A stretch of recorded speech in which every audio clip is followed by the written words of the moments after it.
नमस्ते बच्चों, आज हम देखते हैं कक्षा 10वीं विषय हिंदी दूसरी इकाई में पाठ तीसरा।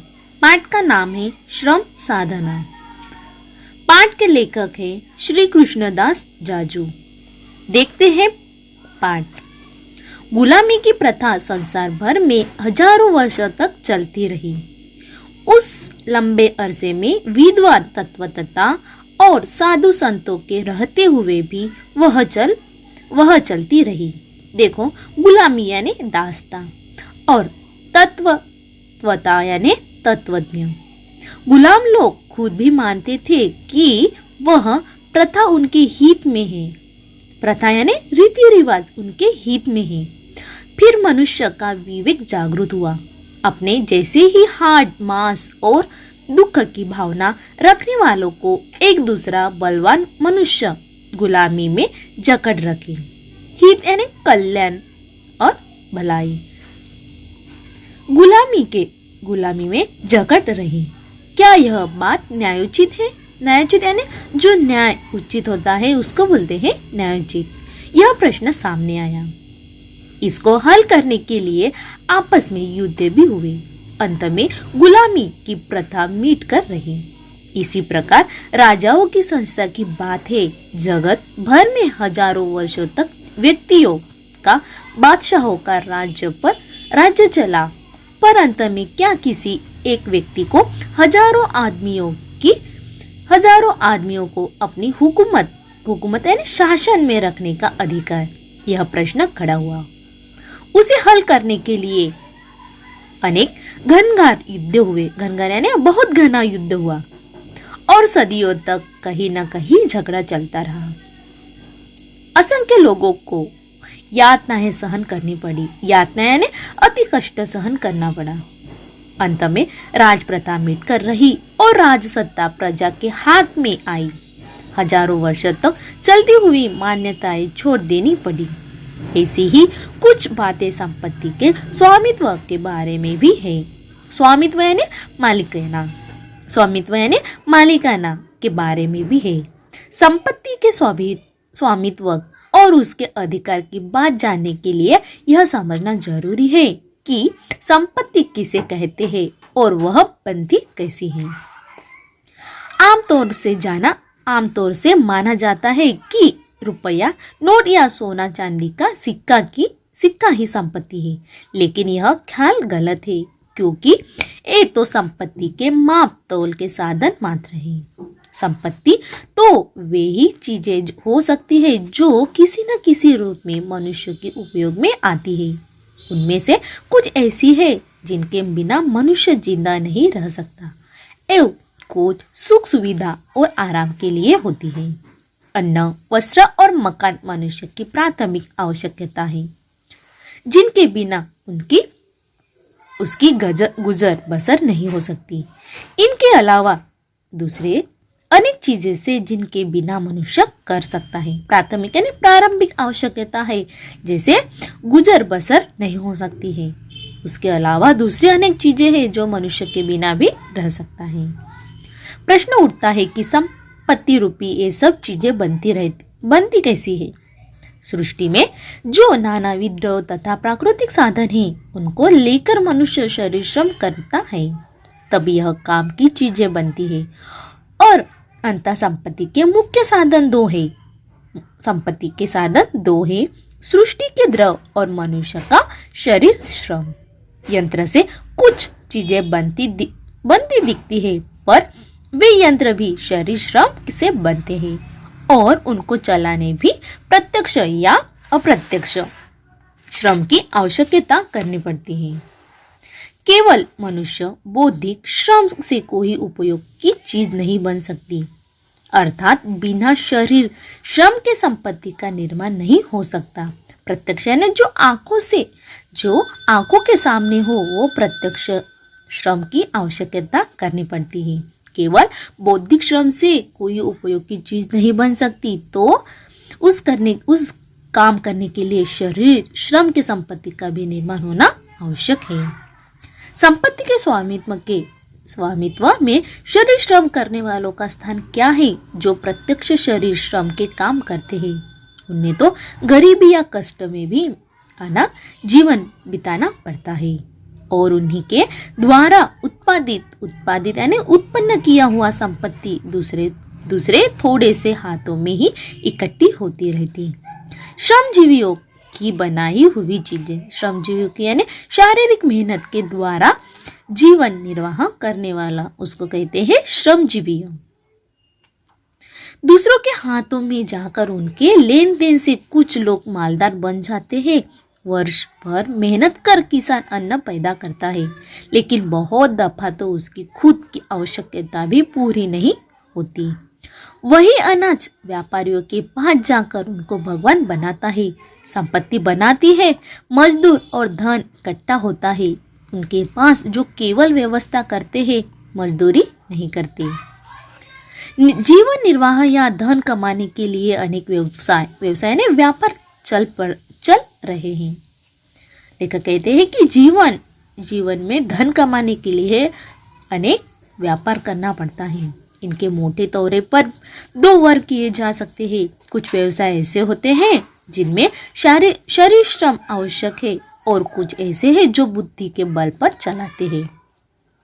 पहले प्रकार के व्यवसाय को हम श्रमजीवियों के व्यवसाय कहे और दूसरे को बुद्धिजीवी यानी बुद्धि से जीविका चलाने वाला काम उसको कहते हैं बुद्धिजीविया।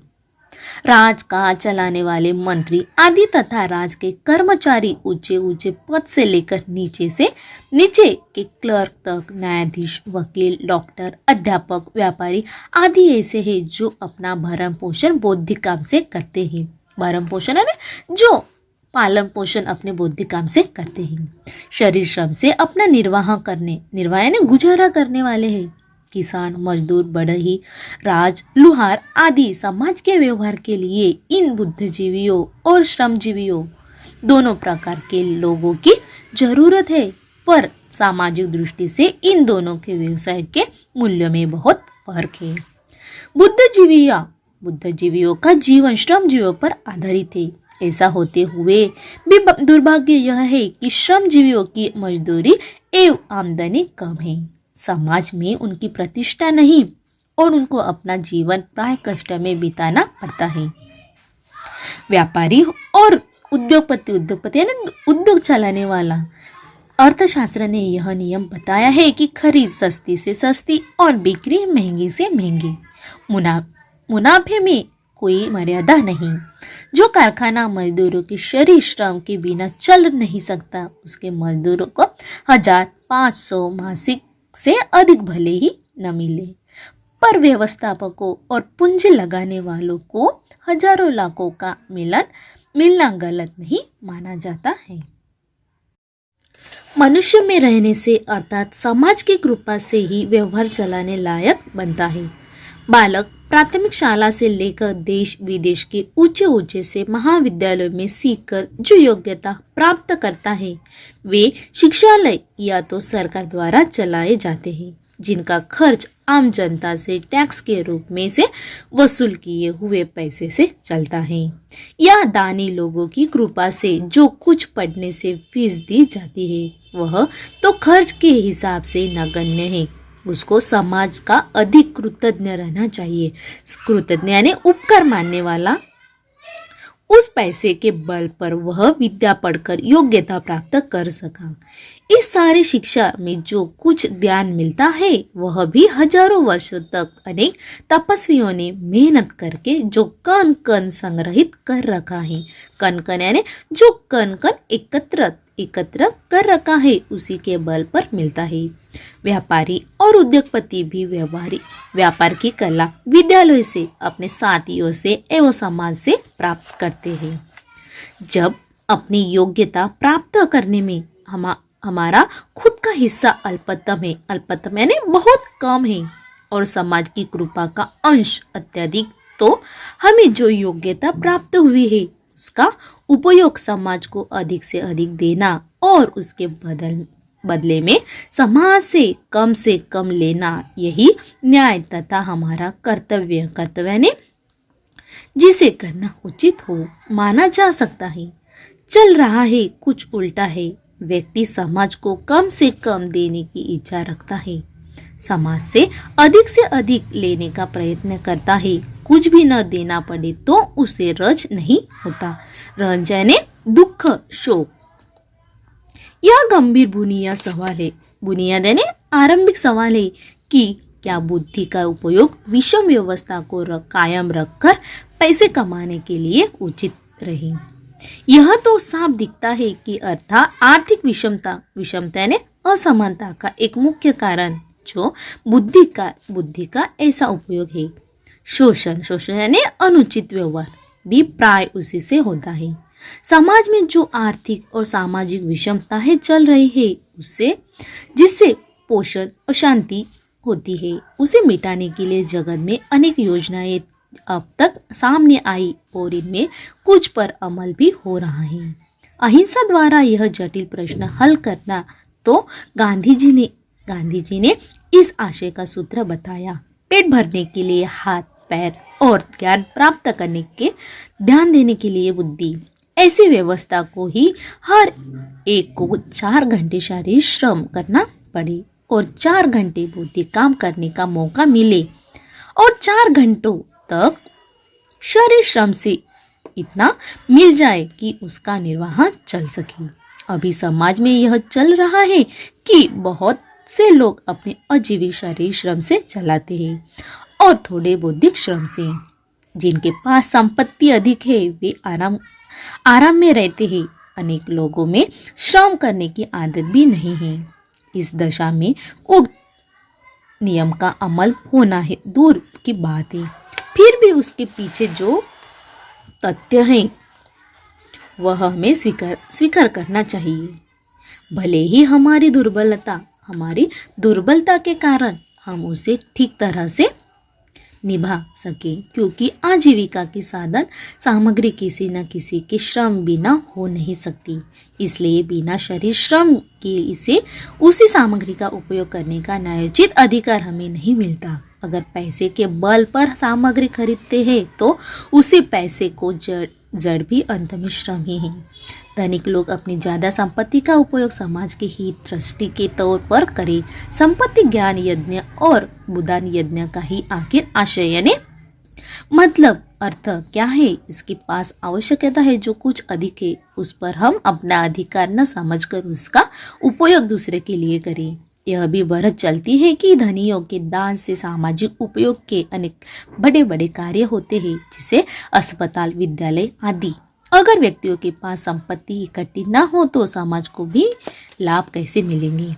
वास्तव में जब संपत्ति थोड़े से हाथों में बंधी न रहकर समाज में फैली रहेगी तो सहकार पद्धति से बड़े पैमाने पर ऐसे काम अपनी आसानी से चलने लगेंगे और उनका लाभ लेने वाले याचक या दीन की तरह नहीं सम्मान पूर्वक लाभ उठाएंगे। अर्थशास्त्र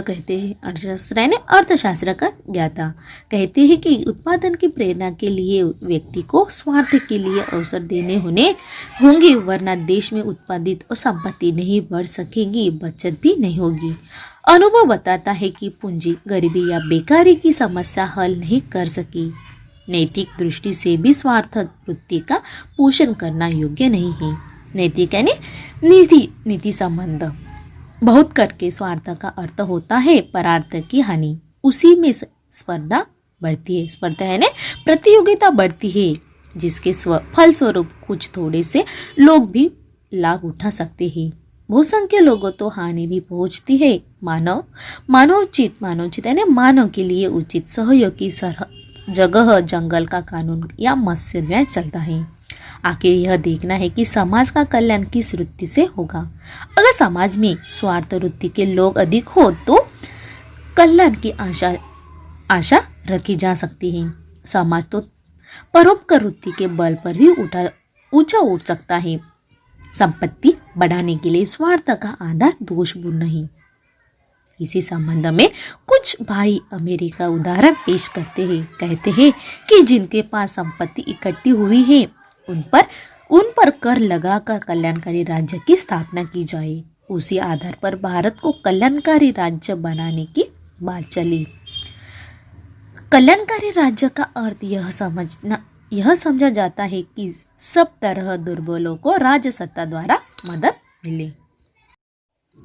पैसे पर कर वसूल करके उससे गरीबों को सहारा दिया जाए। भारत जैसे देश में क्या इस बात का बन पाना संभव है? प्राथमिक आवश्यकता के बारे में कुछ मनुष्य अपने पैरों पर खड़े रहने लायक हुए बिना स्वतंत्रता नहीं रह सकता। किसी न किसी प्रकार उसे पराधीन रहना होगा। हमारी सामाजिक विचारधारा में एक बड़ा भारी दोष है। हम शरीर श्रम करना नहीं चाहते, वरना उसे हीन दृष्टि से देखते हैं। हीन दृष्टि यानी हीनता की नजर दृष्टि से देखते हैं।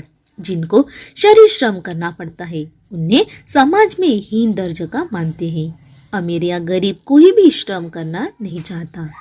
धनिक अपने पैसे के बल से नौकरों द्वारा अपना काम चला लेता है।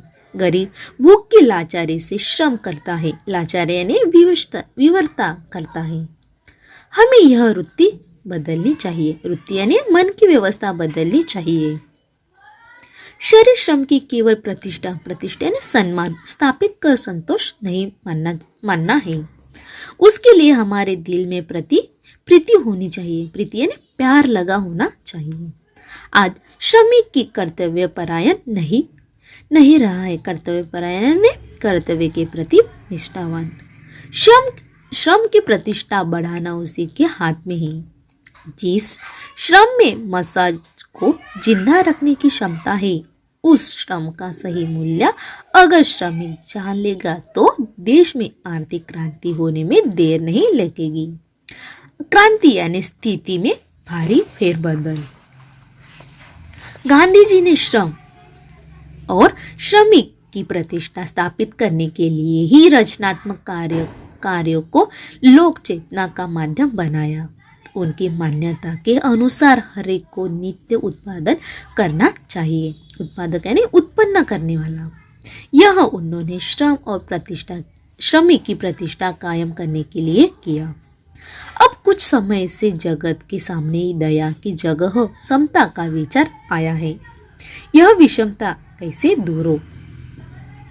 कहीं कहीं लोगों ने हिंसा का मार्ग ग्रहण किया। उसमें अनेक बुराइयां निकली जो अब तक दूरी नहीं हो सकी है। विषमता दूर करने में कानून भी कुछ मदद देता है, परंतु कानून से मानवोचित गुणों का सद्भावना का विकास नहीं हो सकता। महात्मा जी ने हमें जो अहिंसा की विचारधारा दी है, उसके प्रभाव का कुछ अनुभव भी हम कर चुके हैं। भारत की परंपरा का ख्याल रखते हुए यह संभव दिखता है कि विषमता का प्रश्न बहुत कुछ हद तक अहिंसा के इस मार्ग से हल को सकना संभव है। इसमें धनिकों से पूरा सहयोग मिलना चाहिए। जैसे राजनीति स्वराज का प्रश्न काफी हद तक अहिंसा के मार्ग से सुलझा, वैसे ही आर्थिक और सामाजिक समता का प्रश्न भी भारत में अहिंसा के मार्ग में सुलझेगा, ऐसी हम श्रद्धा रखते हैं।